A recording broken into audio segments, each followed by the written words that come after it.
Good morning, everybody. Anybody bring their drumsticks? Okay. Who needs drumsticks, right? First of all, I just wanted to thank the club at Ibis last night for just an absolutely fabulous show.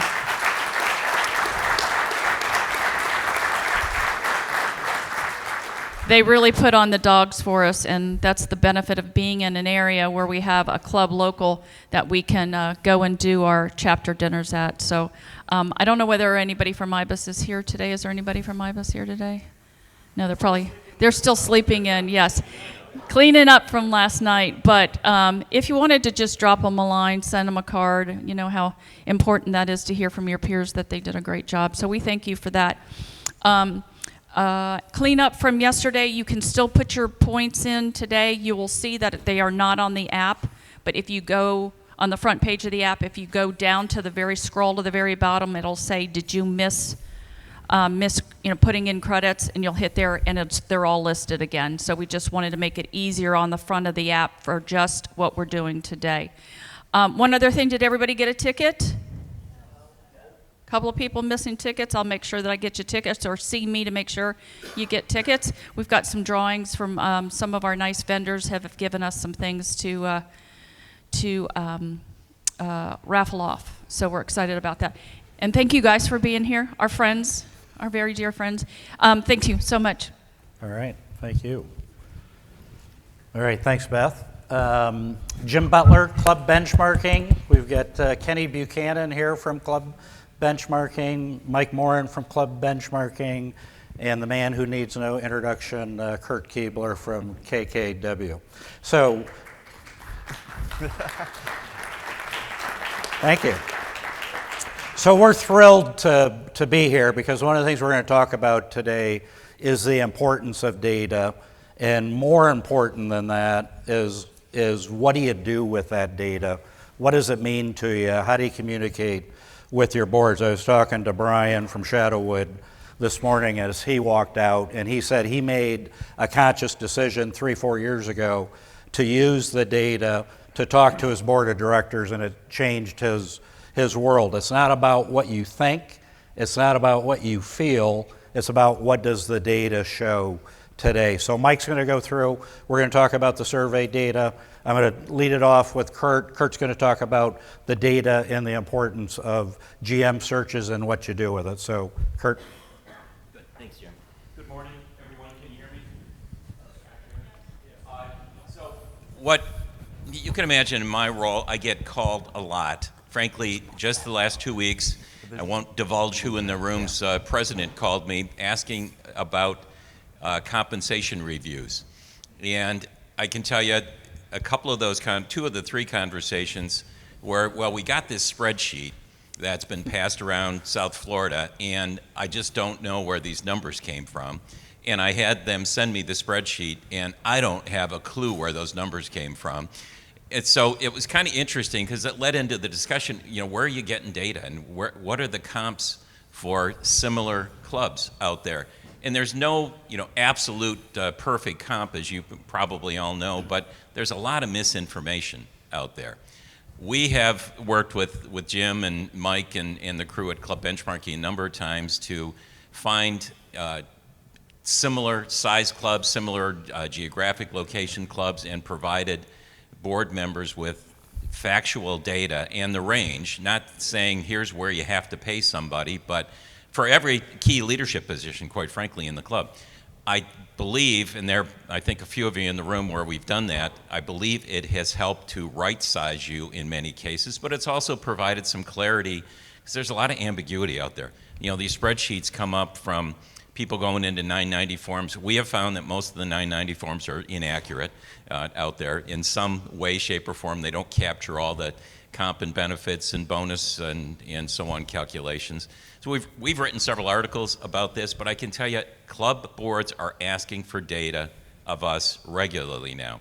So, we've been on this mission to try to get everybody to provide that data so it is, absolute positive and accurate representation out there. We can't encourage you enough to be doing that somehow, and there's a lot of different mechanisms, as you'll hear, to provide that data to us. But get past the misinformation. Club boards are calling us regularly and saying, how do we figure this out? And I can tell you, we want to provide them good, accurate, factual data. And Lorraine, you and I have been talking about that. I don't mean to put anybody on the spot, but since we recruited Lorraine to Beaucaire a couple years ago, it's really helpful. So I encourage you, Jim, any piece of this that I'm forgetting that I should No, I think that's, touch on? let me put a plug in, though, in terms of how about the board survey that you guys developed, and how is that working? Well, and yeah, I can tell you, what we have found is that too much over the last many years has been subjective out there. Getting board evaluation survey information, which doesn't cost you anything for us, it's really helpful to establish those board performance benchmarks, but it also gets down into leadership performance benchmarks that are really helpful for you to provide a case for why I deserve whatever you're hoping to achieve from a comp increase perspective out there. Really good, helpful stuff. So I would encourage you to do that as much as you can. All of your board members in the next couple of years will have grown up in the world where data drives decision making rather than emotion. And we get more questions on performance management systems now than we ever did. 15 years ago, nobody asked me about performance management systems. The other thing, and last thing I think I'd leave you with, the club world, as all of you know, is very misaligned. The election cycle, the appointment cycle of a new president is misaligned with most of the review cycling for those of you in leadership positions out there. So a new president who's in his or her role for 3 or 4 or 5 months often doesn't know the metrics that were established to evaluate your performance on. If that isn't in writing, and you get a new president in there who's going to be the primary driver of your performance review, and they don't have any idea of what the criteria was when it was set up with you with the prior president, kind of shame on us that we don't have that memorialized. So we're really trying to get more data-centric. Let's get it down on paper. Let's have annual and, frankly, semi-annual performance reviews to see how we're doing to make sure we're all on the same page. It's kind of 101. It just doesn't happen as often as it should. So. Okay, thanks, Kurt. While you're there, though, Kurt, any questions for Kurt? Okay, thank you very much. All right, one of the things everything's going to be data today. Mike, as you know, works at Club Benchmarking. Mike does all of our survey, has done all of our survey business. I'm going to touch a little bit on that today as we go forward. We're going to look at some trends that have happened post-COVID, which is very interesting as we're coming up on the dues cycle as we go forward, and we're going to talk about the survey initiative that we've had with Florida and how important it is to all of us. So, Mike, thank you. You're up. So good morning, everybody. For those that participate in the survey, we greatly appreciate the time and effort you put into it. You can see here some of the numbers of the responses. There's about 330 clubs that are part of the FLCMAA, and this was an initiative that we take as severe importance. It's mission critical to be able to provide you the information that you have. Getting rid of these ad hoc requests, emails. I know we're not going to get rid of all of them, but can we reduce 80% of those emails that are going around? One quick thing too, I just came from the HR symposium that CMAA put on. It was up at Congressional, and it was awesome. So the GMs that sent your HR managers, directors there, thank you. We had an awesome time. It was a blast. Congressional and Cosmos did a great job. But I was working and speaking with an HR director from the Naples market, and she said, I'm really uncomfortable sharing comp data because someone's asking for my food and beverage director, and they live down the road from them, right? So instantly this neighbor now knows what my F&B director is making. That doesn't fit right with me, and ethically I don't feel comfortable sharing it. So that was one of the reasons and things that she strengthened the idea of using companies like us to be able to bring that anonymous data sourcing. So with the initiative that we take great pride in, this is something that we want to see more participation on. We know that there was some confusion too. We heard the feedback and we're trying to evolve and move it a little bit forward. But to get only about 50% or about 50 clubs responding to this survey that has supplemental data outside of your financial data is something we want more. We want over 50%. And if you joined the prior webinar that Ray Cronin was speaking on, he was really trying to encourage you all to be able to participate. So with that, we're going to talk through that data today so you can see the power of it, but we want to, again, strengthen the numbers with more responses. You'll see some of the North Sunshine / Gator regions are a little lower in participation. And again, we want to be able to give you information that you're confident in taking back to the club from there. The other thing too is we have a lot of power behind the trial balance data that we have. To be honest, we already had the majority of clubs that are subscribers that gave us that kind of horsepower behind that data. So those that haven't submitted information, we hope that this encourages you to move forward with that. And as we said, and likely after talking to the board yesterday and with Michael Feil, we're going to open up the survey again for another 3 weeks, again, to please try and encourage participation through yourselves, your CFOs, and whoever's there, because we really want you to recognize how much we see the importance of this perspective. So there's going to be a blend of information throughout the next couple of slides. Slides that look like this comes from our financial data, and we'll be able to share this with you if you're not able to see it in the back, but this comes from the trial balances. So there's roughly about 160 trial balance data in the most recent fiscal year, so 2023. And I broke it out by nationally so you can see how you compare all of Florida by your specific regions, and then also added that gated versus non-gated component, knowing that there's some differences there. You know, likely no surprise that you see that some of the Seminole and Everglades markets down in South Florida have those bigger clubs, right? That upper echelon of the 20 million plus, 15 million plus, compared to some of the clubs in the northern.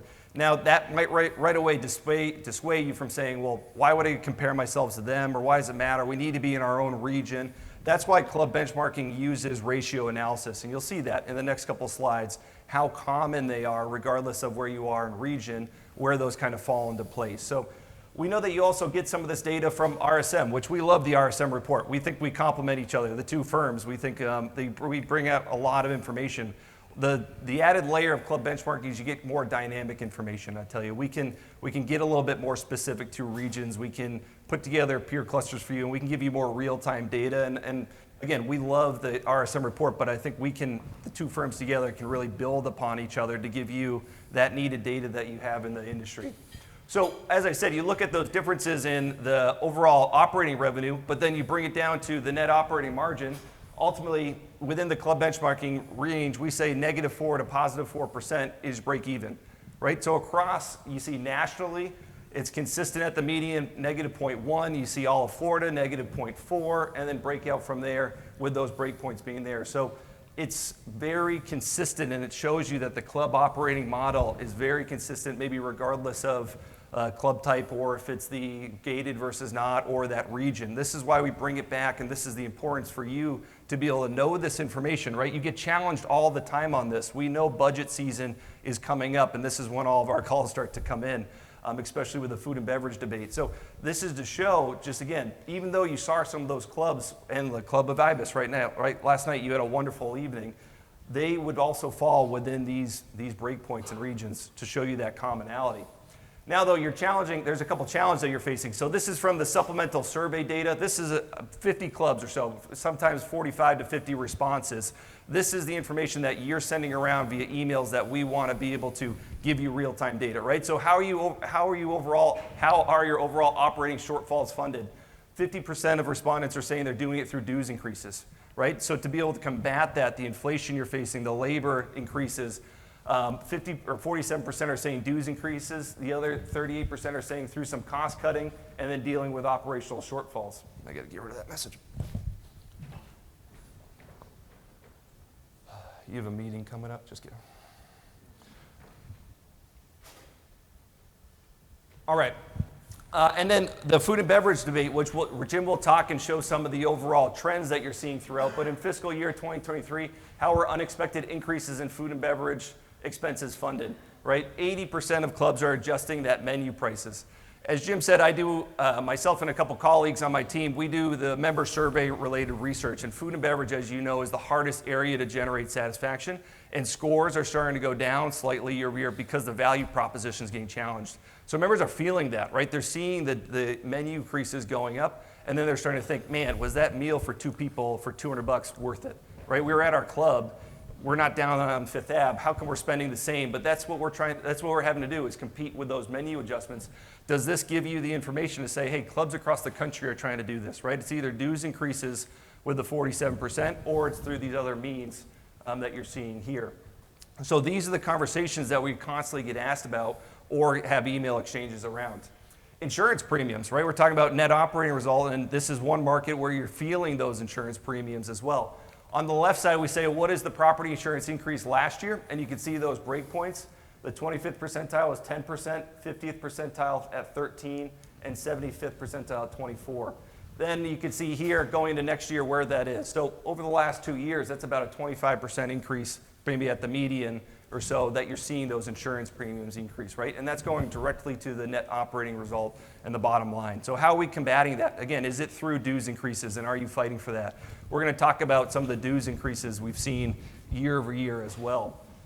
One little added to, you'll see these little, when you get this report, because we're going to be producing, after we keep this open for 3 more weeks and we get another 100 clubs to respond to it, which I would ask all of you to respond to it, we're going to give you a more formalized report, but these little numbers, these numbers in the parentheses show you the number of clubs within that background data. So that's where I said there's a little bit thinner up in that North Sunshine area, Gator, but we want to be very transparent about the data that you're looking at from there, and so you can be confident with it.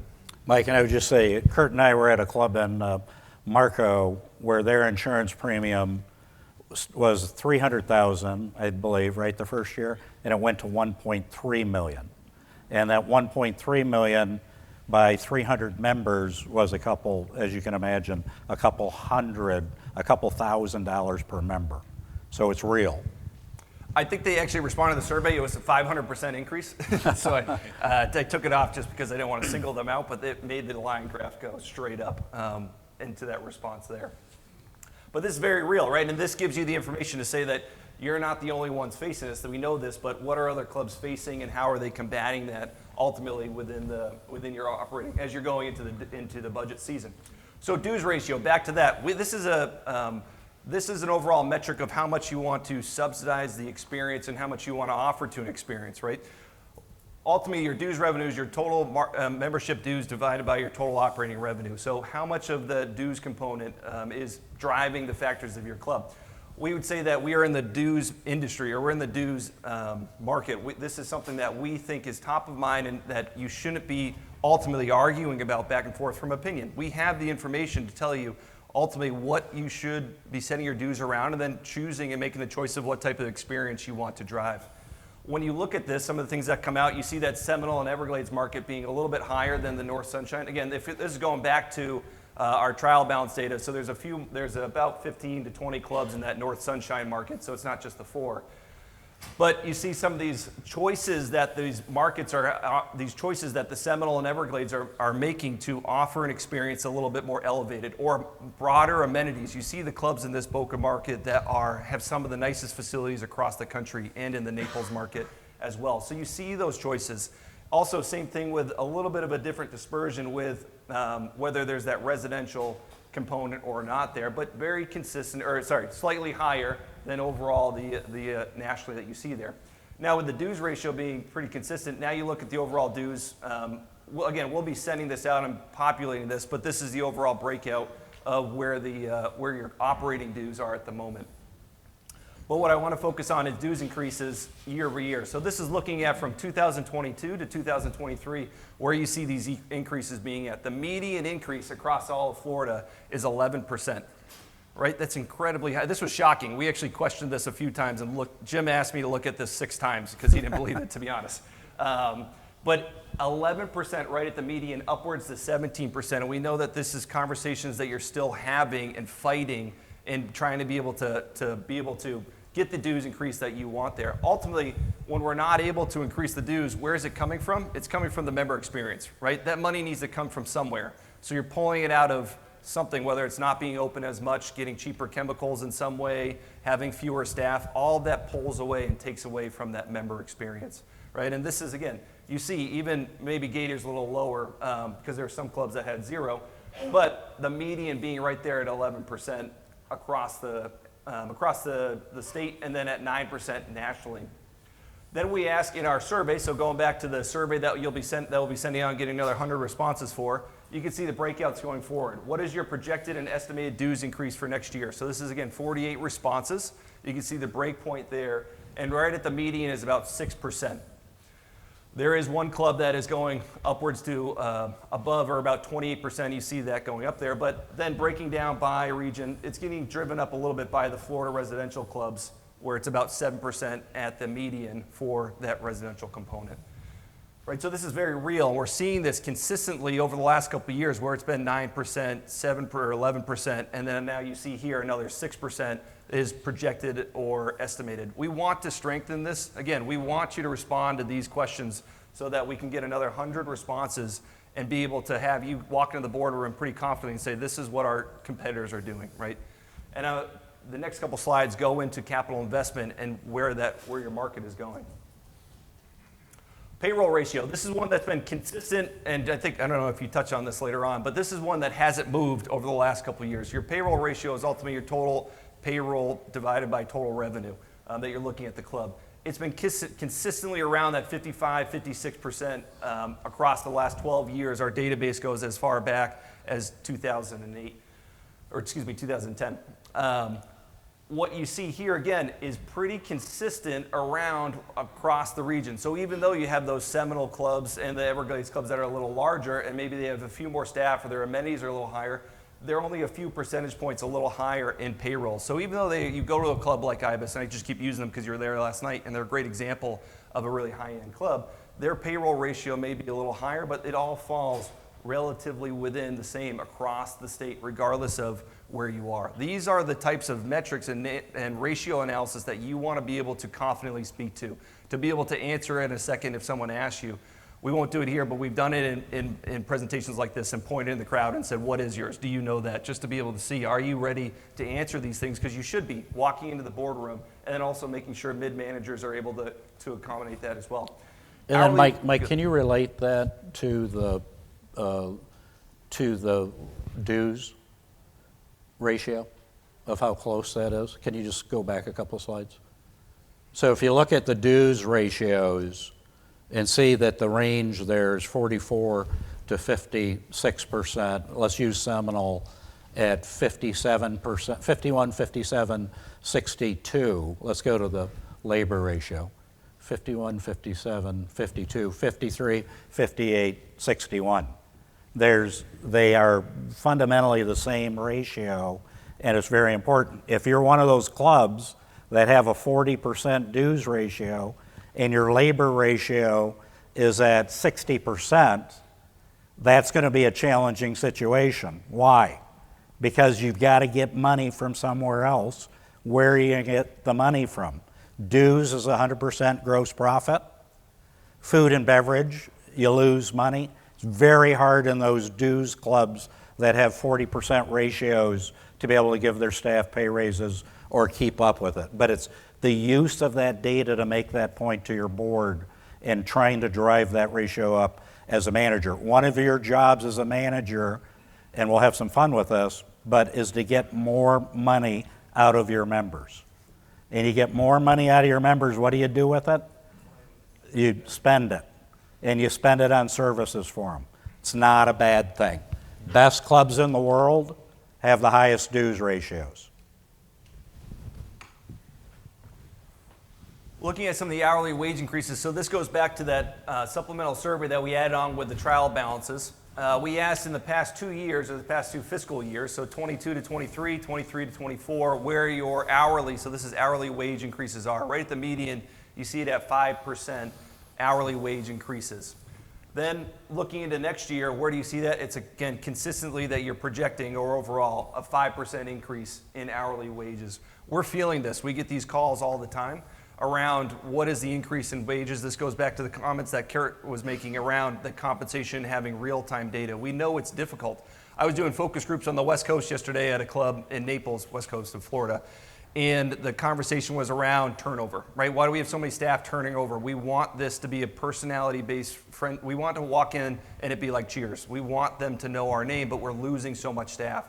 I said, well, you're in such a competitive market. People are leaving for 50 cents to $1 because they can just throw it around pretty quickly. And they said, well, if we're losing them for 50 cents, then we're missing on the culture of the club. We're missing on training our staff. We're missing on that because that goes far beyond that. So you see this here, we're gonna keep competing, and there's gonna be plenty of clubs, like Jim said, that are gonna get more and more money from your members. That's where that component of that employee experience, doing the employee engagement surveys to understand that is gonna set you apart from there. Then looking at salary wage increases, similar, 5% across the board for the essentially for the last 3 years, or for the last 2 years and going into next year. So looking at this, and there are some clubs where it's, looking at some of these upper echelon, or these clubs that are in the top 10 percentile, there's very specific reasons for that always tells a story behind the data. But this is what you're facing, right, as you're going in the budget season. And we know, right, it's the beginning stage of your budget season is somewhat a joke, right? You do all this work, you spend all this time, you send it in, they're like, that's great. They kind of laugh at you, they send it back, right? Cut off some, you're like, all right, great. We cut off a few more numbers, a few more decimal points, send it back, and they said, you're getting closer, then you just keep doing this dance. This is the information that you're able to say, hey, we need to at least start out at a 5% increase with our hourly and salary increases, right? Maybe or whatever you're deciding, but this is the information that you're able to use to justify, hey, I know you're pushing back on this, but this is what our competitors are doing. This is how we're able to keep up or try to keep up with creating having that staff staying here at the club. And then staffing. Over the last 3 years, how has your headcount changed? Overall, 62% say it's increasing, right? And we get calls all the time. It's difficult to get staff, but it's not changing. As I said, I was at the HR symposium hosted at Congressional with CMAA. A lot of the conversation was, how are we adjusting? You know, I know some clubs over in the Naples market are starting to use the range pickers, the automated range pickers or the mowers. I was at the Marriott I stayed at in Bethesda, had a Roomba vacuum that knocked on my door. I thought it was someone housekeeping. But even though we're incorporating that and we're trying to adjust to keep up the staffing levels, we're still seeing increased headcount overall. Right, and that's only going to continue to add to that payroll ratio that we have there. And then also, that also goes along with and correlates how clubs are expanding, right? We're offering more amenities. Our members want more. We know from our member survey data that younger members have higher expectations, and they're the ones that are joining our clubs, are going to start joining our clubs going forward as well. So you're combating it. You're not necessarily getting rid of it. And then do you use temporary or agency staff? 75, close to 72.5% of respondents do. And it's mainly in that golf course maintenance grounds facilities that you see that 71% using it for that, and then back of the house and then housekeeping from there, right? So we see that continuously growing in this market to be able to keep up with increasing headcount and increasing overall labor costs. The F&B subsidy. So we get calls all the time for this, right? And we've been doing this for 15 years now, and we rarely get calls about spending too much money on your golf course. I'm doing the Ohio chapter presentation 2 months, an hour-long session on the food and beverage trap and subsidy. If you haven't read it, we have a really great white paper on our website that's free. It's a white paper, data-driven approach to food and beverage. I encourage all of you to read it, send it to your board members. But we know that ultimately this dictates what type of experience you're going to have at your club based on terms of food and beverage, but also how you treat the overall experience at the club. The clubs that subsidize food and beverage more generally have a better experience, that they have that better experience because they are delivering on something more from there. Again, you can see it's fairly consistent. This is back to the trial balance data with about 170 clubs across the region. It's fairly consistent within the regions, a few percentage points off, but we see this here where it's those clubs that are subsidizing F&B more, again, likely to have a better experience. We know that really only about 10% of clubs are making money in food and beverage, and we could do, as I said, a whole session on this, but this is the argument that you're constantly getting in, is how come we're not making more money in food and beverage? Again, we had this conversation at a club yesterday as well. I'm going to just on that point, and I've got a slide or two on this too, but this is counterintuitive and it's backwards. In terms of the 25th percentile are the clubs that subsidize food and beverage the most, and they're the strongest clubs versus the 75th percentile. And what you'll notice for the first time in the data, the 75th percentile nationally at -6 is everybody fundamentally loses money in food and beverage. There was, and I'll show you, there was a small percentage of clubs that make money in that, but this has been a very big shift in the last 10 years within the industry to subsidize food and beverage. They're getting the message. The clubs are getting the message. And I have to say, the Seminole region is the leading region. 27% of the dues is going to that, as you saw last night in terms of the event.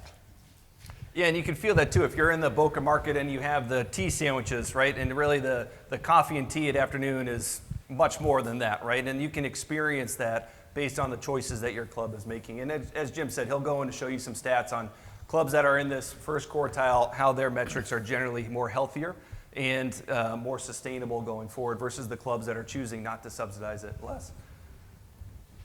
Full member equivalents, what shocks us is somewhat how much smaller or consistent you see this region is across the board. Right, the breakpoints being around 350, 500, and then 750 or so, around 800. So even though we have some of the larger clubs here with, in terms of the amenity offering, the size, overall fairly consistent across of what the full member equivalence is. For those not familiar with FMEs or full member equivalents, this is your highest dues rate for your membership divided, or your total membership dues divided by your highest dues rate. This is one way to be able to standardize, because we know some of you have as few as 2 membership categories and as many as 21, which is a nightmare if you do have that. We pray for you for those that are dealing with that.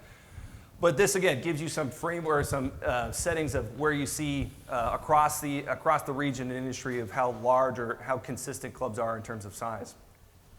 Net available capital ratio. Jim's going to spend some time talking about capital funding, and I'm going to show you some of the capital investment, but this is ultimately what you have left over to spend on capital improvements. Obligatory and ongoing aspirational capital from there.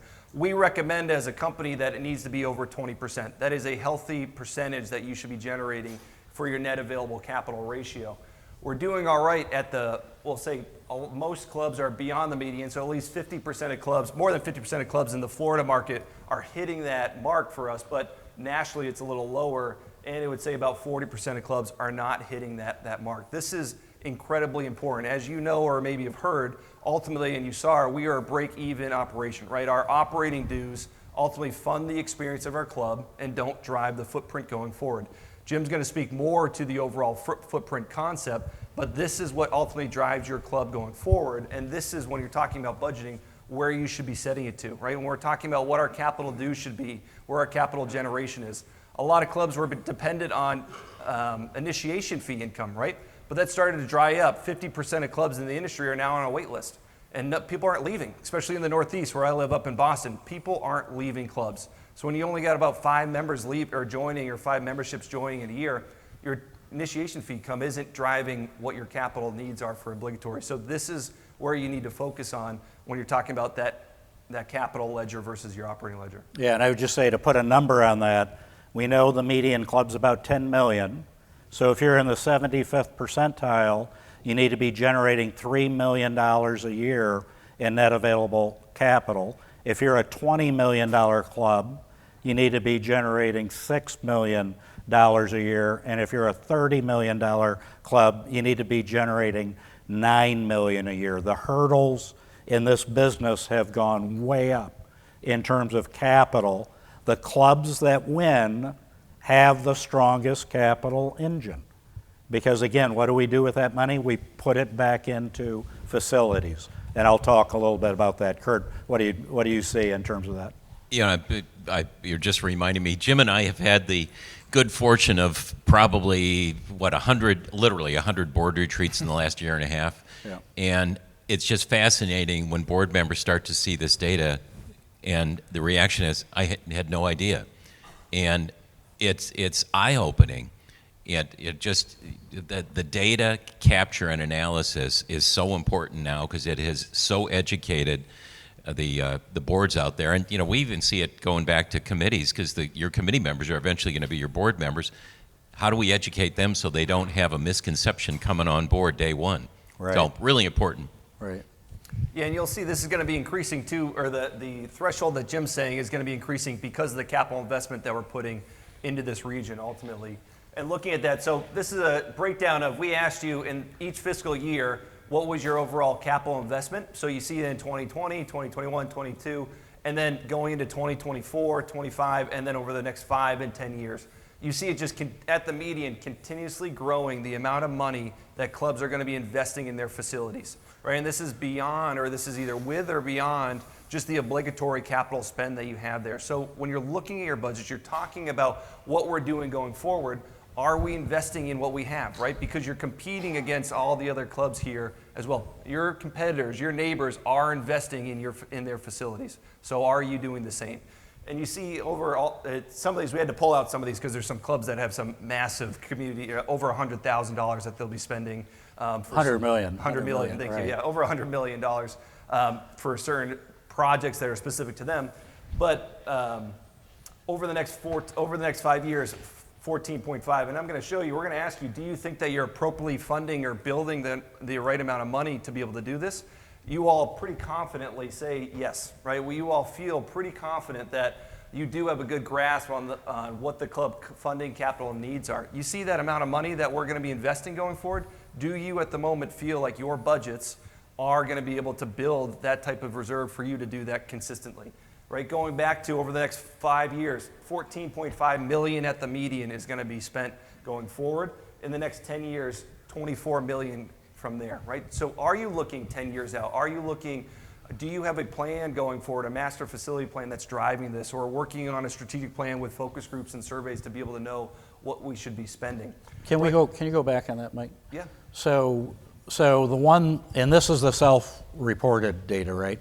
Correct. Where they asked how much. So in the next 10 years, you can see the 50th is 24 million. So some of the research, and I'm going to come back to this in a few minutes, is you need to be anticipating 20 times your annual depreciation this year for what you're going to spend in the next 10 years. And I'm going to say that again, and I'll show you where that number comes from. But whatever your current annual depreciation number is, multiply that by 20, and that's how much money you're going to spend in the next 10 years if the next 10 years is historically like the last 10 years has been in the industry. Median club is about 10 or 11 million in this market, so we know that depreciation number is going to be around $2 million. So that $2 million club needs to anticipate spending $40 million as opposed to $24 million, which is what people are projecting. And I'll show you where that data comes from. Which I would say, Michael, if you go to that next slide that shows that one, based on all these board retreats that we do, don't you think this is a self-identified, I think we have enough money, Yeah. but when you sit in the board retreats, there's nobody, very few that are saying, now that I've seen the data, we've got enough money. We've got to figure out our capital needs. Yeah, coming up. absolutely. And it's dynamic, and Yeah. everybody's got a spreadsheet, and everybody's got a treasurer that thinks they have it, and we've seen the escalating costs, and it's got to be dynamic. Yeah, so this is the self-reported data, right? And you see 81 to 76% feel that they have an up-to-date capital reserve plan to be able to understand what they have over the next 10 to 20 years that they should be investing in, and then knowing what they have. Jim and Kurt have said we've done this hundreds of times working with clubs on their capital plans, and most do fall short, right? Not having that third-party objective to be able to say, do we actually have the right capital needs? Is our dashboard, is our spreadsheet actually dynamic? Are you visiting it every time in the boardroom to make sure that is it up to date? It's mission critical that you are doing that. And we've learned that through years of asking questions and being able to understand that. So how are you funding current major capital projects? Mostly through initiation fees. But as you said, we know through our strategic monthly dashboard, which is real-time data monthly, that 50% of clubs are on a wait list. So if we're funding it through initiation fees, that may dry up or not get you the level of investment that Jim and Kurt are telling you or that you all expect you to have. Then you see that ongoing capital dues. We love to see that, right? But are we setting that at the right amount, or was it just arbitrary how you came up with your capital dues amount? Do you actually know that it's enough to cover your depreciation plus inflation? And that's what should be driving those numbers, not because you're asking about or going back and forth in the boardroom. What are members comfortable doing? That's not the point of that conversation. You see that debt as well. 70% of respondents are using debt, and then assessments from there. So, and then on the right side, how many years in advance are you planning on? One of the things we were wondering is it too short term? But you see that 3 to 5 years and 6 to 10 years is where the majority of people are looking outward on where that capital investment should be going forward. And then a few last 3 slides, then passing over. So we also wanted to get an idea of what clubs are doing right now. So this is about 50% of the respondents, 50 asking about what current capital projects are you working on right now. You see, what I did is I summarized the overall themes, and we can share what the overall comments are when we produce the report. But in terms of this presentation, the majority, or 9 out of the 25 clubs, are doing major golf course renovation projects, something to that effect. And we're seeing that across. Clubhouse refresh or somewhat obligatory with roofs. You see that racket, the pickleball coming through, some community projects, whether that's roads and whatnot, dining room improvements, and it breaks out from there. This was another one requested by someone on the board too. Did the projects completed in the fiscal year come in on time, sooner, or longer than expected? Half the projects took longer than expected, and just under half came in on time. Again, this is the things that you are dealing with and probably staying up at night because you're dealing with the same thing. And then ultimately, about almost a 50-50 split on whether they came in at budget, over budget, and whoever the 16% are under budget, get out of the room. That's not fair, essentially.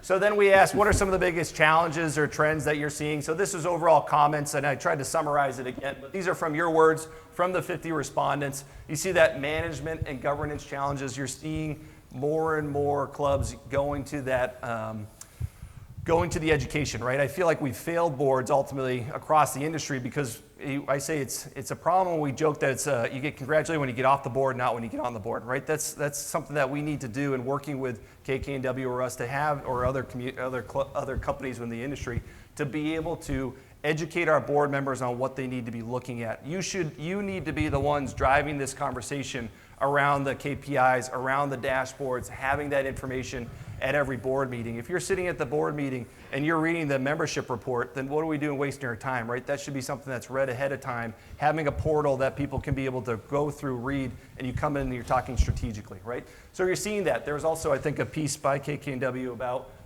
more challenges and difficulties with members acting up, right, and dealing with those problems that we're having there.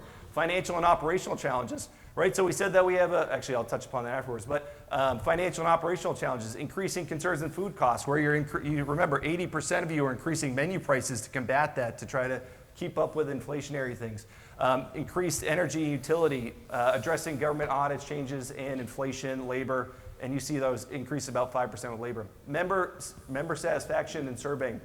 I believe you have some slides on this as well, but we are doing in-depth analysis on really trying to drive it, because we are in an experience-driven industry, right? Ultimately, it comes down to the member experience, and are you delivering on that and providing value to that, right? Are you doing annual member surveys to actually be held accountable for, are we moving the needle? Are we delivering, again, on what their expectation is?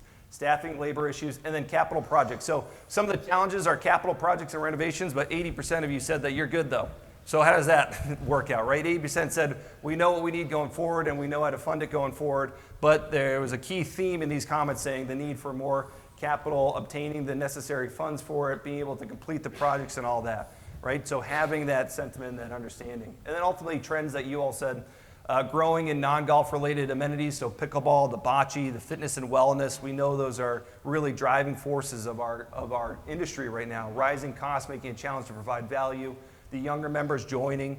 You've probably heard it before, but we believe there's a tailwind coming up of new members. Through our survey data, which is 200,000 plus responses, we know that the average age about members across the industry is about 43. Now it's a little higher down here in this market, but it's about 43, and that millennial population is now turning 43. So they are one of the largest, or about to be the largest generation on our planet, and so we have this tailwind of new members coming in. So are we creating experience that they're looking to join, or that they want our club?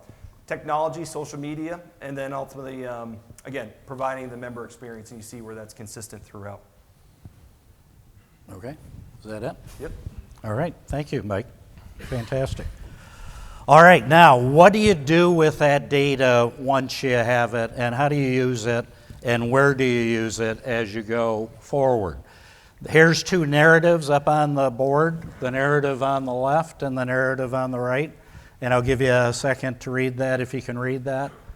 One is fundamentally, you have no idea what you're doing. I'm going to question everything you have.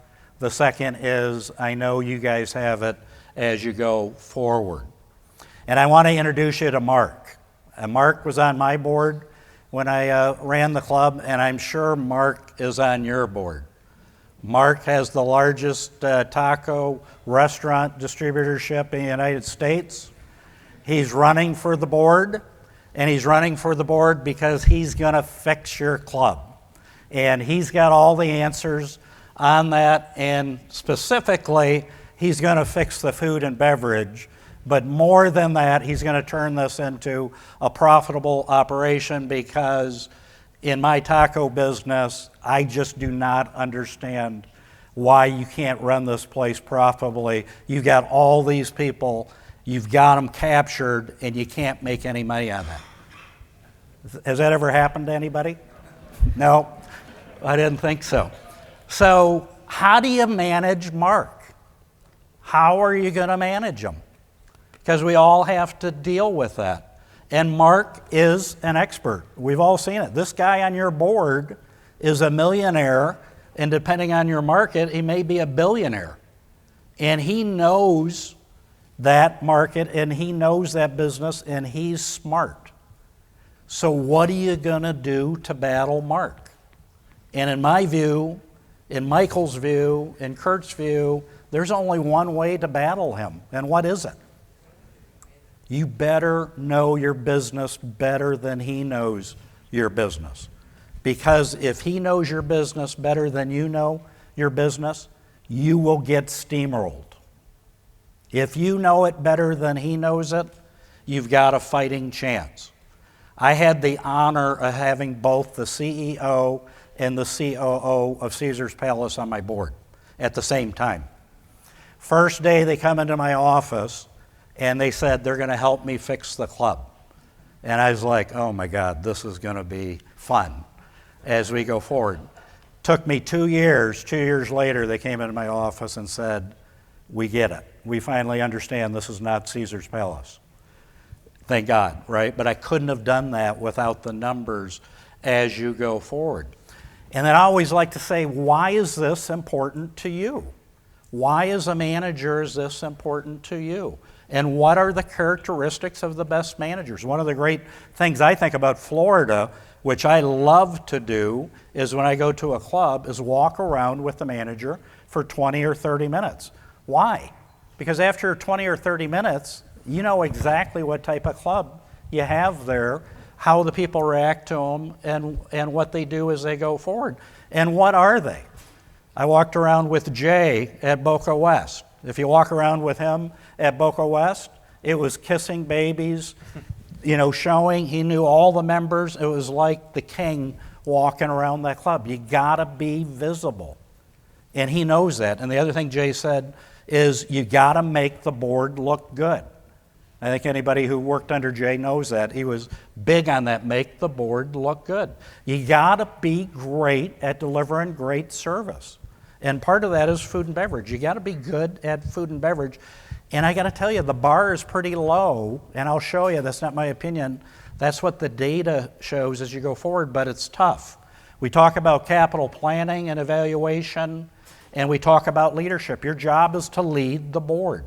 You're the chief executive officer, chief operating officer to do that. And these people know the business. They use data as they go forward. And then you can't manage by fear. I mean, we get a lot of people managed by fear. What happens if I do get measured? What does that mean to do? And in order to do that, you got to understand the context. And it's hard to do that, right? The first time I saw club benchmarking and Ray at my club, I was like, oh my God, if my treasurer gets a hold of this information before I do, he's going to kill me, right? And he's the global investment partner at KPMG. And he was going to get a hold of that information. And in this market, that's the type of people you have on your board as you go forward. This is off Kurt's website. I just grabbed it. I don't know if St. Petersburg Yacht Club, are they still looking, Kurt? That was... Not anymore. Not anymore. Okay, so I grabbed this, and what are the clubs looking for? What do they want from the managers? And it's very similar, and you can go through that website, and everyone is very similar. What do they want? They want somebody to manage the experience. They want somebody to lead the board. They want the board to be strategic in nature. They want to get out of operations as they go, and you gotta make sure that you know your business. They want people that know that business. Now again, because we have the world's expert in the room, Kurt, what do you hear when you go in with those search committees?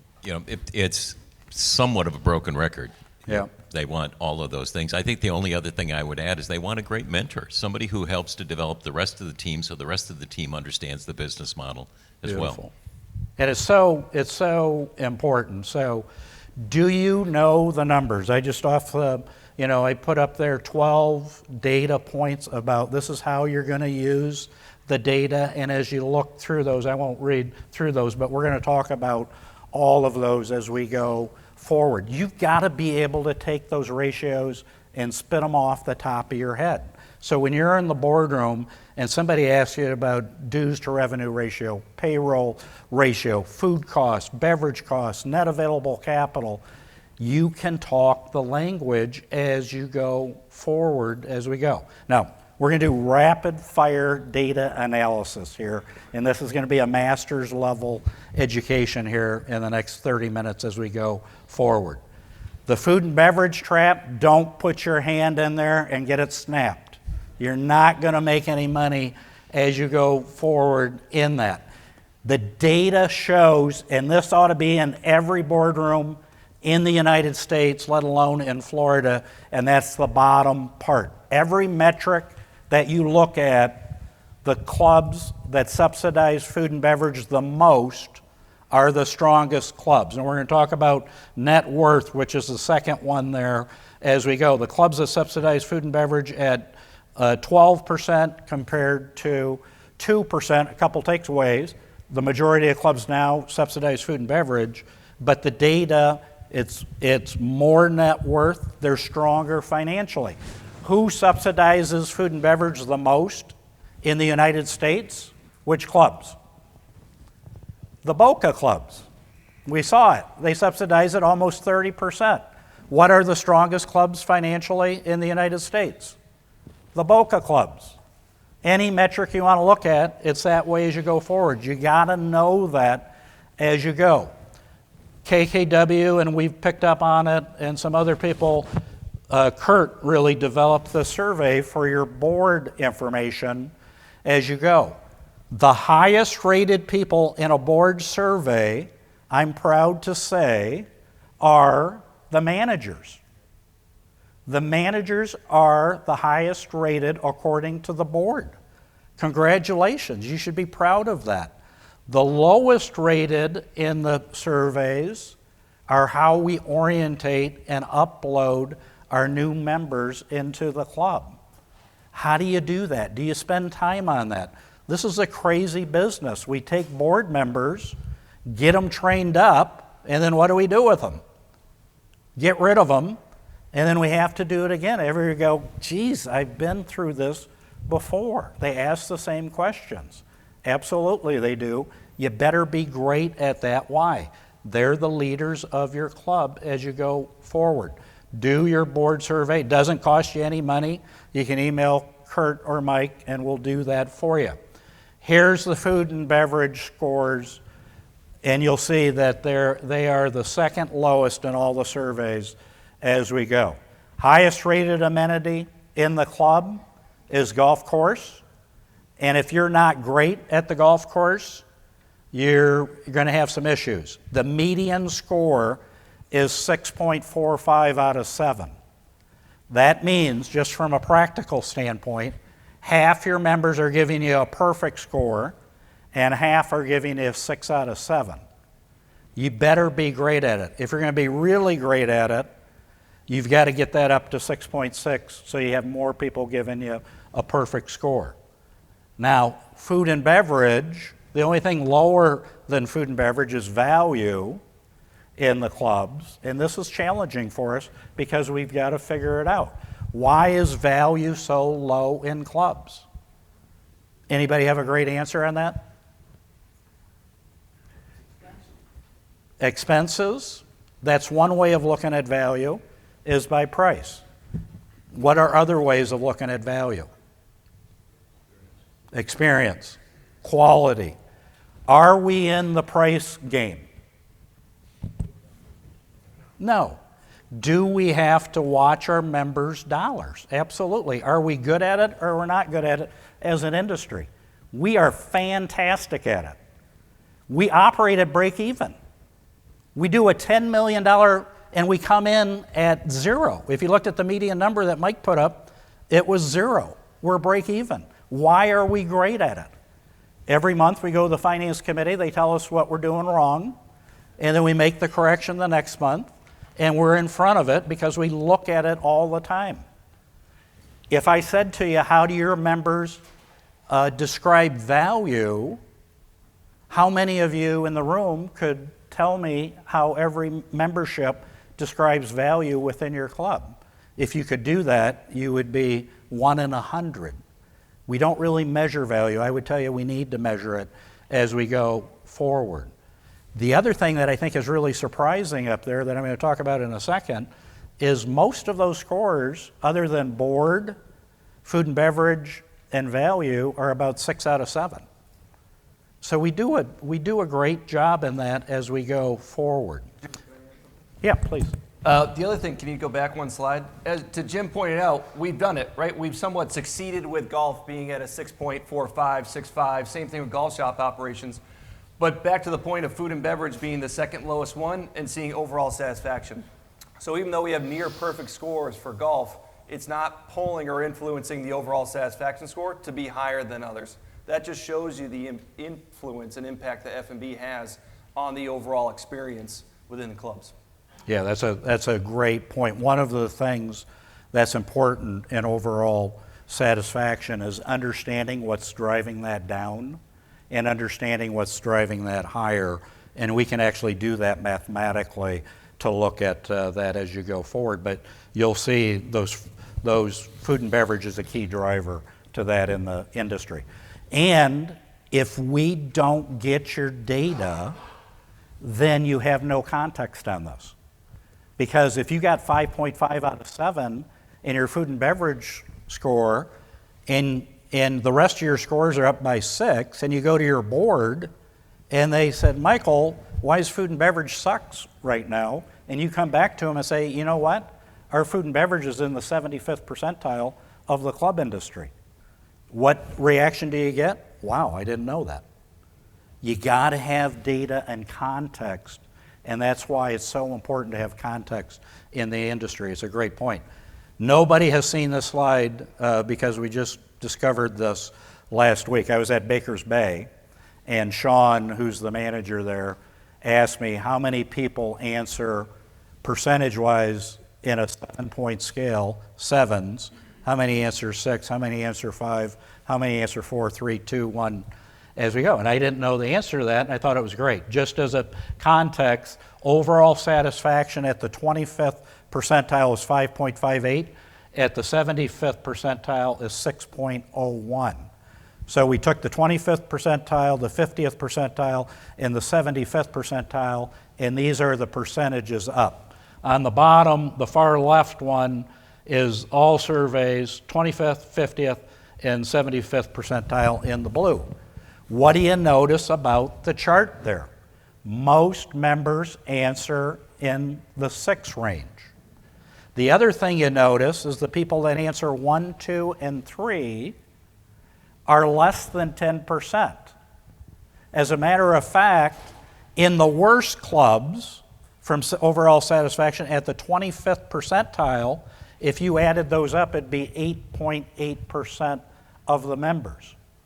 If you added it up at the 75th percentile, it'd be about 3%. So the best clubs in the world have 3% members against everything, the May group, and the worst clubs have 8%. What does that mean to you? It means we're doing pretty good as an industry. 88% satisfaction in the 25th percentile. That's pretty surprising. I don't know about you, that's really surprising. The difference in your club is not in the people that answer 6s. You'll notice that the people that answer 7s are almost twice as many in the higher ranked clubs. So we've got to get members to answer 7 as opposed to 5 or 6. And I'll talk about that in a second. I highlighted it in this slide. And when you think about a 500-member club, And we're only talking about 5% of the members from the very best of class to the worst in class. That's only 25 members that we've got to move. So you've got that 5 to 10% of members. Go ahead. It just makes me think, Jim, that the excuse me, the size of the megaphone of the people on the lower end so obliterates all. That's why you have to have data. Absolutely. Because all we hear from are those folks. I'm exaggerating, but many times what we think we hear from are the mass number of people who are unhappy, where data tells you it's a very small percentage. Yeah, I don't know about anybody else, if anybody else had looked at this, but this was really surprising to me as you go. And the other thing is it really makes the point that we like the 7-point scale as opposed to a 5-point scale, because in a 5-point scale, when you go back, middle is 3 and perfect is 5. So the only score in between is a 4. In a 7-point scale, 4 is neutral, 7 is perfect, and where do the majority of your members answer? 5s and 6s. So you have twice the information as you go, and that's why we like the 7-point scale. You can convert 5-point to 7-point, which we do, but we encourage you to think about going to a 7-point scale as you go forward. Because the four, I don't know what the difference between 4.2 and 4.4 is. Is that significant? Is that not significant? I don't know. It's too close. I know what the difference between 5 and 6 is. It's much easier to understand when you're looking at data. All right, financial metrics. We have a mix in here between general managers and mid-managers, but I'm going to talk about financial basics as we go. Clubs are break even as we go. I don't care who you are. I don't care where you're at. If you're a nonprofit club, you're break even as we go forward. You got to have capital, more capital than depreciation. And we'll talk about why that is as we go. Clubs are very capital intense. I can think of 4 clubs that are thinking of bulldozing their clubhouse and trying to raise $100 million to do that. Can you imagine? Doing a $100 million clubhouse. I read the Detroit News. I'm from Michigan like Kurt is. And the Oakland Hills thing plays out on the front of the Detroit News every other month because somehow they get the member letters, and it's hilarious to read them as they go forward. But that, they're going to spend $125 million on that clubhouse that burned down up there. Really, you need capital as we go. Balance sheets are very simple to read, actually, in the club business. Okay? In 2015, I was in my office. The global investment partner at KPMG became my treasurer. He came to my office. He said, "Jim, explain the business of the club to me because I don't know it. I've never been involved in it. I'm your new treasurer, so tell me about it." Number one, I'm sweating bullets because he knows finance. So I go into it. His name's Dave Seymour. Hey, Dave. We've been on budget every year for 15 years. We've driven our food and beverage revenue up at a 6% revenue rate. I'm really proud of that. We're really frugal with our payroll dollars. Our payroll ratio is in the low 50s. Our capital income is great. We haven't had a dues increase in a couple years. And he stopped me and he goes, "Hey, Jim, you know what? I don't know anything about clubs, but isn't the club a break-even operation?" I said, "Yeah." And he goes, "How do you do on that?" I said, "Well, we haven't missed budget in 8 or 9 years." He goes, "That's fantastic." He goes, "I really don't care about that because I assume you handle that and it's break even. Tell me, I buy and sell companies for a living. Tell me about the balance sheet." And I said, "God, I think we have one." Okay, true story. And he said, "Well, tell me about it." And I said, "Mr. Seymour, truthfully, we don't look at it. I don't look at it. I don't know anything about it to do it." And he goes, "I got a deal for you." He goes, "You teach me how to play golf, and I'll teach you how to read a balance sheet." I said, "Deal." And he became a financial mentor to me. And I tell everybody in the room, get a financial mentor. Whether it's Phil, or Tammy, or any of the financial people. I had Chris Brunke, who many of you know, was mine in terms of at the Forest when I was the GM there. Ray certainly was one of mine. Dave Seymour is certainly one of mine. Why? Because that's what they want to talk about. Financial people want to talk about the balance sheet as we go, and you got to know what that is as you go, because you got to be able to explain the business. In 2015, our business was one of operations. Then we had the downturn and we had COVID. Our business is part operations, but our business is also what? Capital, investment, construction. And that's not my opinion. I'm going to show you that as we go forward from a data standpoint. Now, this is why I encourage everybody to come forward to be able to read the chart, because I know you can't read this in the back. But I'm going to highlight this. I got 3 quick slides here. I'm going to run through them because Kurt and I started doing this about a year ago, I'd say, and it's been really well done. This is the balance sheet. Assets on the top equal liabilities and equity on the bottom. I think we all know that from our business classes as we go. But in this particular example, and I could have picked any club, this club's property and equipment is $28 million out of $32 million in assets. So if your club is $28 million in net property and equipment out of $32 million in assets, guess what business you're in? Property and equipment. It's where it all is, 75 to 80% of the club. On the right, the little numbers there are on a gross side. This is a club in Florida.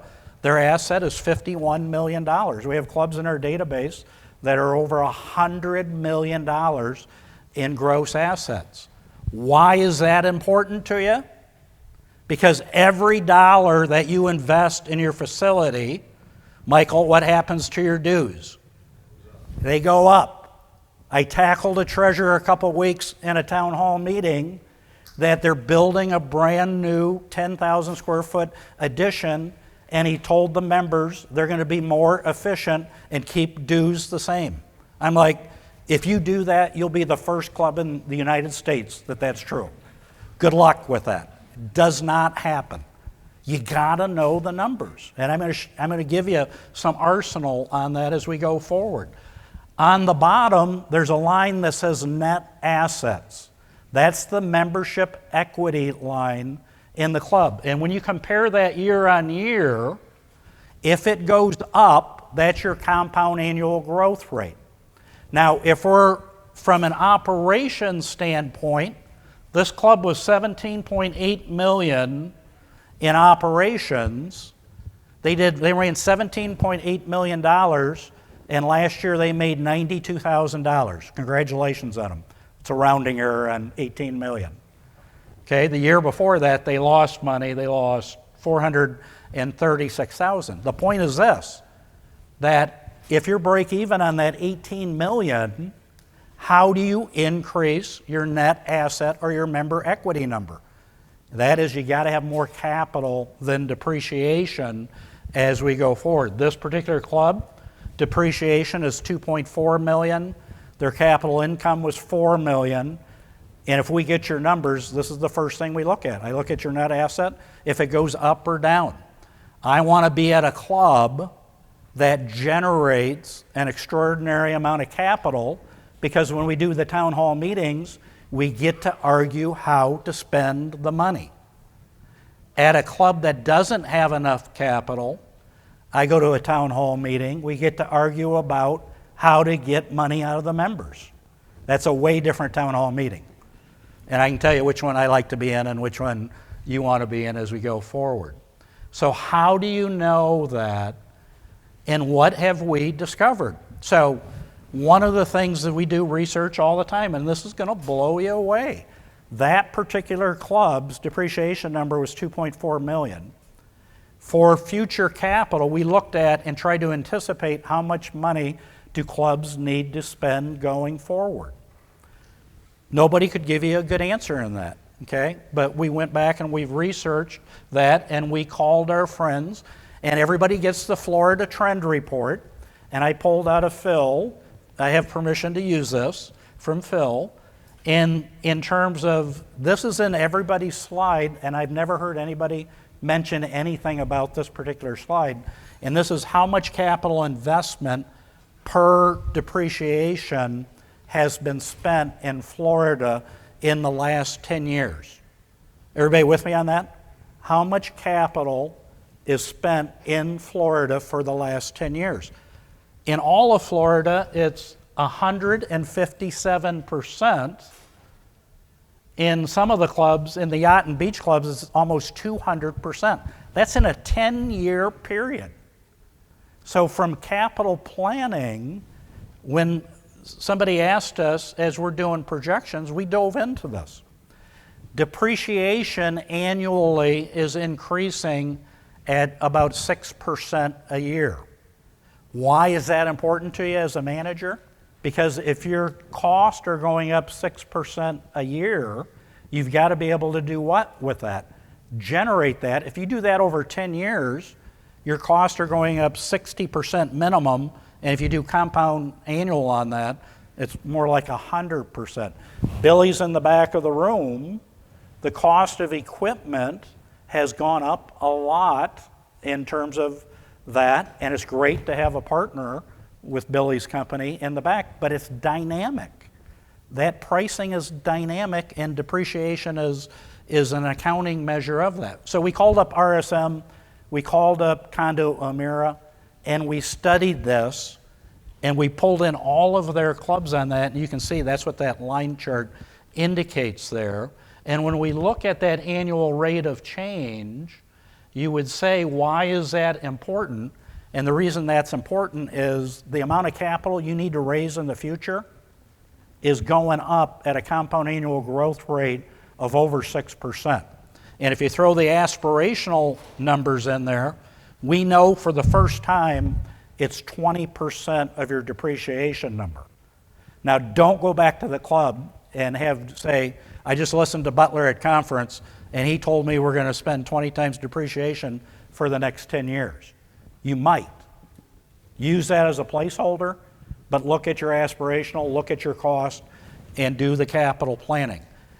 All the capital planning we've done across the United States, there's only been one club that is sufficiently funded for the next 10 to 20 years that we've worked on. And many of you in here, we have worked with that. It's one of the most significant things you can do from a leadership standpoint. And it's changed. In the Florida market, the blue line and the gold line here is pre-COVID, post-COVID. And the fact is, and Mike showed this in the revenue, if you're not generating 20 to 30% of your operating revenue a year, you're falling behind.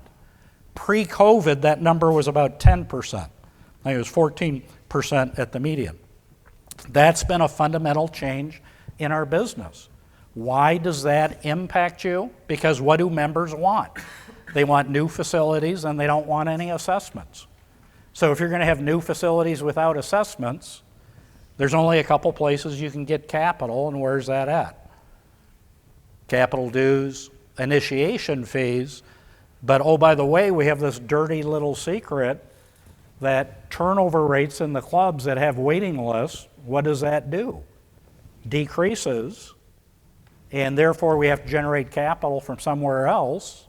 You can add more members. How does that go at clubs? They're not really excited about that in most cases because they can't get on the golf course now, or they don't want anybody else on their golf course. So we got to do capital dues. It's really important to understand this. Now, this is the footprint concept, and for those of you, this is really an important concept, and that is out of all the things that impact your operating dues, and I'm going to say this again, I'm not talking capital dues, I'm talking operating dues. This is one of the two most important metrics that you can look at. So when clubs call up and they pass the spreadsheet, what we describe at club benchmarking at passing the spreadsheet, and they compare dues, my dues against your dues, we absolutely cringe. Because if I compare my dues to your dues, is that an apt comparison? No, it has nothing to do with anything other than you're in the same town. It really has nothing to do with anything. The things that are important in dues, the factor is, what is your footprint cost? Where do you know where your footprint cost is? We just looked at it. It's on your balance sheet. It's on your balance sheet under the notes where it says what's your gross asset in your club. You're a manager. Do you know what the book value of your asset is? If you do, I'd be pretty surprised. I hope you do, and I hope coming out of this you do, because why is that important? It's directly correlated to your dues. We do work in Midland, Texas. Kurt laughs. It's in the middle of nowhere. And everybody in Midland, Texas is in the oil and gas business. And when we go in there to do a board retreat, much like we do no matter where we go, they say, hey, Jim, you have to understand we're different and we're unique here in Midland, Texas. And I said, really? Why is that? And they said, well, because we're in the oil and gas business, and oil and gas is a business where you have to invest a lot of money in before you get any money out. And I said, okay, granted, I can understand that as we go forward. So we're coming out of there one time, and I was in there, we did it 3 years in a row, and the third year, I'm sick of hearing in Midland, Texas, that they're unique. So I asked one of the mobile guys, I was like, you guys must look at metrics for investment. What do you look at? He goes, oh yeah, Jim, there's a thing called capital intensity ratio, and very simply, it's how much revenue do you do versus how much your gross assets are. I said, no kidding. He goes, yeah, if I was you, I'd go look that up and see what that is. Well, guess what we found about the private club business? And you can see it up on the screen. It's twice as capital intense as the oil and gas. So one of the great pleasures I had in life was going to Midland, Texas, and saying, hey, I understand you guys don't understand this business because we invest twice as much as you do in order to get out what we're going to get out. What does that mean to you? Do the ratio in your head. What's your operating revenue? If you're the median club in the business, what is it? 10 or 11 million. What's the gross asset at the median for the club business? 26 million. So if you know those two, so 10 goes into 26, 283%. We're very capital intense. We don't make any money out of operations. You've got to make money to plow. And once you invest, what happens? You get to invest again and your costs go up. So I love, and I'll talk about the Brian Crow deal. So we're scientists, so we did a regression on it, and guess what? 70% of the variance in dues in clubs are based on gross asset. Now I do real estate research, and if we get if I can explain 17% of the variance in real estate prices across the country, I would be a billionaire. In the club business, we can explain 70% of the dues. Doesn't matter if you're here, doesn't matter if you're in Naples, doesn't matter if you're in Tallahassee, doesn't matter if you're in Jacksonville. You give me that, and then if you give me what you subsidize your operations, I can predict it within 90%. So your dues aren't some number that you make up. Your dues are based on your footprint and the experience that you deliver to your members. Really staggering as we go forward and talk about that. Here's the gross asset number across that. In Seminole, the 75th percentile is 66 million. The smaller clubs in the Gator are at 8.5. The same metric works out as you go forward. Do you benchmark your balance sheet? If you don't, you should. Send it to us. We'll do that. We'll give you a free net worth and balance sheet report as you go forward. Clubs' balance sheets are very simple in terms of this. 70% at the median club is equity net worth, 30% liability over in the net assets, we can see that it's 80% at the average club. You're in there. You need to do that. We'll do that for free for you if you just send us your audit. We talk about net worth, single most important metric in the business. Why? It's the amount of capital you have to invest in the club. I want to be the manager at a club that the compound annual growth rate is going up more than 5%. If I was going to interview for a Kurt Keebler club on a search, it'd be the first question I'd ask them, what's the historical compound annual growth rate of that club? Because the clubs that have a negative net worth is very hard to be the manager at. Clubs that have a positive net worth going up is great to be a manager You've at. just made my job harder. We asked for the financials, so that's all good as we go. These are actual clubs. Best of Class Club on the left has never had an assessment in the 123-year history of the club. Okay, they had a downturn there because during COVID they paid the employees. The club on the right is an accordion. They are in assessment mode, they're in reactive mode, they don't do capital planning, they don't know what's going to happen, they're very challenged by market conditions as we go. Another metric is the net to gross PP&E. What is it? Very simply, how new your assets are.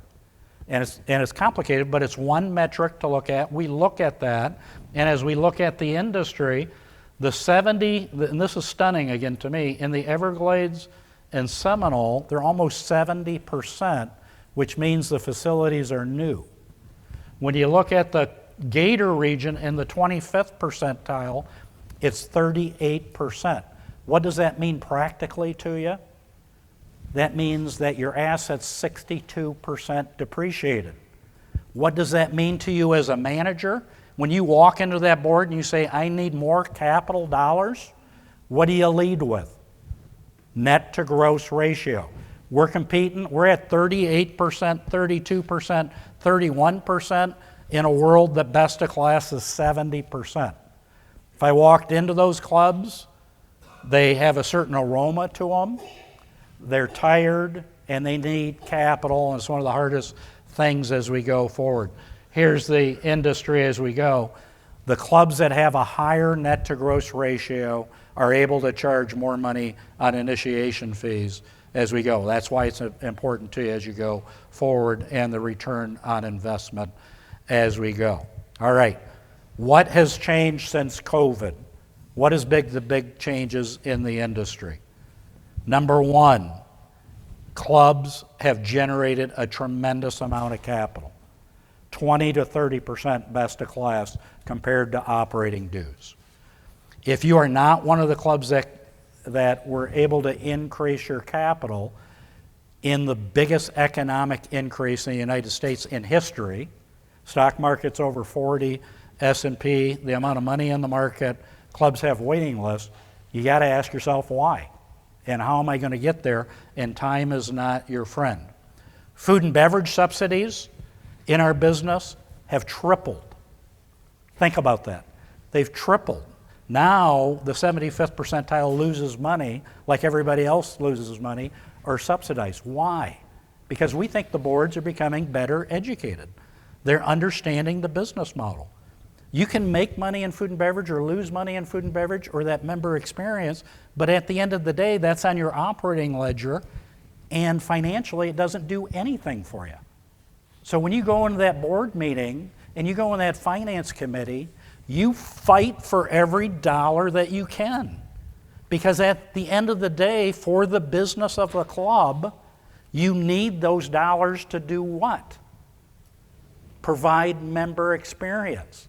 The only person it helps when you don't have those dues increases is that individual member. It doesn't help the club. And you have the responsibility to run the club. You don't have the responsibility to make sure Mr. and Mrs. Smith can afford to live in the club. Okay? And I say that respectfully because we all have to deal with that, but we know what the vocal minority is in the club. Measure it. Is your club 5% like everybody else? Is it 10%? Is it 15%? You got to know that data because you got to know where to pick your battle. If it's 15% of your members that are screaming, you better listen. If it's 5% of the members screaming, take them on, because that's no different than the other clubs. Use the data to know what's going on. And this is why it's so important to everybody in this room to contribute on the data. Who wants to call up and compare dues and fill out the spreadsheet, and then next week somebody sends you an email to do it again, and it's probably not right to begin with? You know, what does it mean? Is that operating or is that capital? Do you mean last year? Well, my fiscal year is different than yours.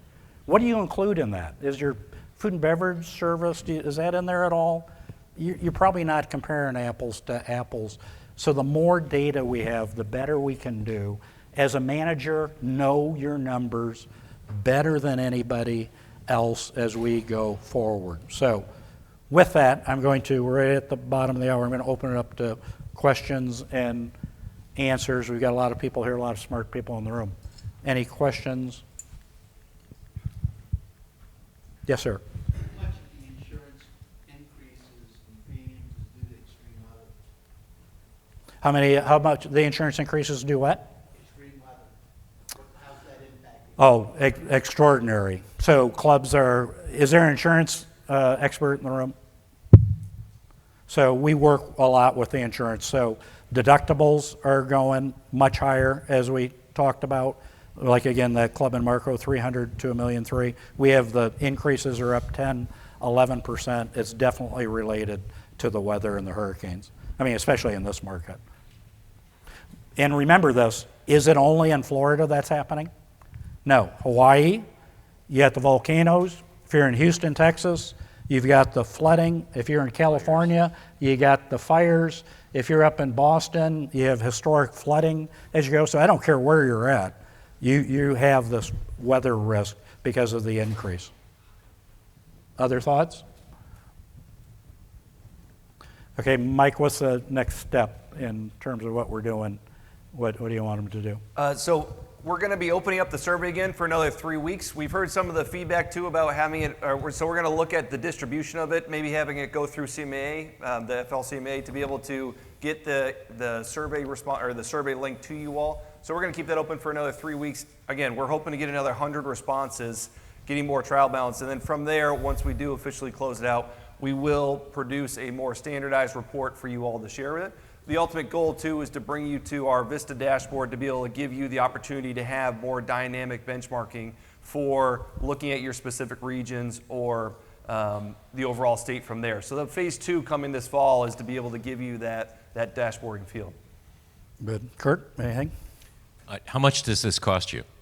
None. Nothing. This is all Yeah, free. you have to do this. You have to educate your boards. It's been transformational watching boards hear this and see this information in the boardroom, and I know several of you in here have been through that. And the number one item on Jim's list that boards self-evaluate is that they don't have good orientation, they don't understand the business model.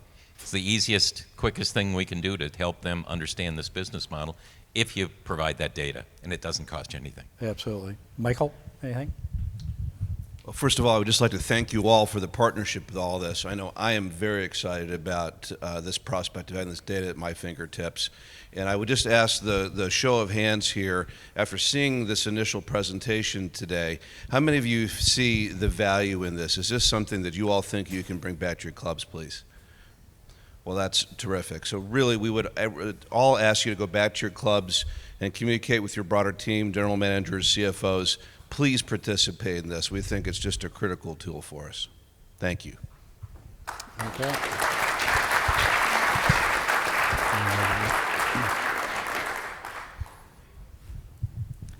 Thank you. Thank you very much.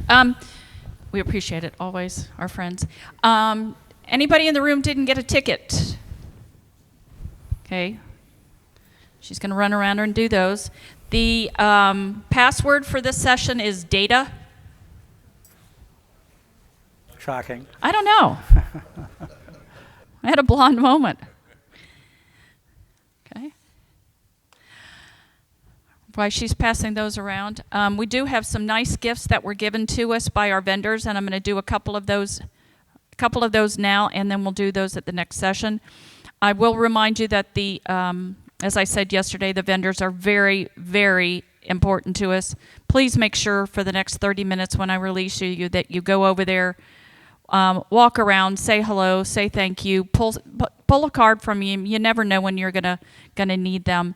And they're also on your app, and all their contact information is on your app on the tab that says Vendor Showcase. So you've got all of their details as well to follow up. Okay.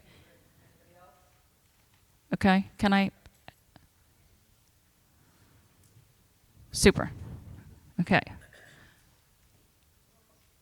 How many do you have left? 4 left. Okay. Okay. Mr. Keebler, will you please, do you get to pick one?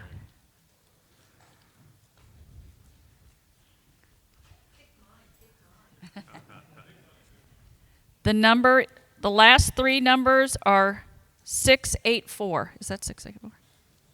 That's me. I didn't give you a ticket. How's it yours? 684. 684. Who has 684? Woo!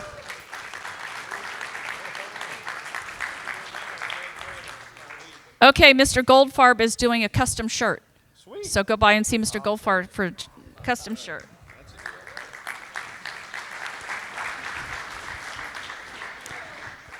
I'm going to do a couple of more real quickly. Here is from Rotary Supply. It is a Nespresso machine. Thank you, Mike. Okay, pick another one, Kurt. All right. Lorraine. 728. Yay, we got another winner back there. Okay.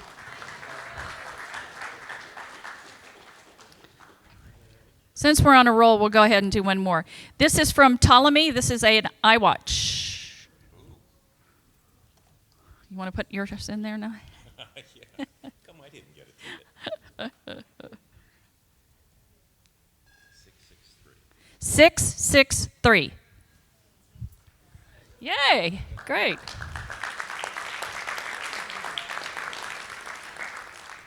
And if you will, just go by Ptolemy and let them know that you want it. Yeah. Okay. So we're going to split for about 30 minutes. Please make sure that you go over and say hello to everybody. Again, the code is DATA. We'll be back here at 11 o'clock for our the Green Side Up panel in golf course management. I feel like Vanna White somehow. Thank you. Thank you, sir.